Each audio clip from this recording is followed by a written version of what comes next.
మీరు bound script ఉంటేనే వెళ్తారా లేదంటే?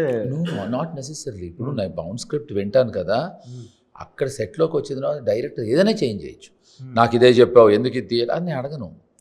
It's a creative job man, it's a creative job. ఇప్పుడు నువ్వు ఏదో క్వశ్చన్ అనుకున్నావు, నేను ఏదో వేరే మాట్లాడేసిన తర్వాత ఆ క్వశ్చన్ సంబంధం లేదు, నువ్వు కాదు కుదరదు అదే క్వశ్చన్ అడుగుతా అంటావా? నువ్వు మారుతావు కదా. సో నువ్వేదో క్వశ్చన్ పొద్దు నుంచి రాసుకొచ్చిందని నేను సమాధానం ఇవ్వట్లే, నీకు వేరే వెళ్ళిపోతున్నావు. అలాగే తనకు నాకు ఆ ప్రాబ్లం లేదు. అక్కడికి వచ్చిన డిస్కషన్స్ ఇది కాదు అది కాదు, అది నాకు నచ్చదు.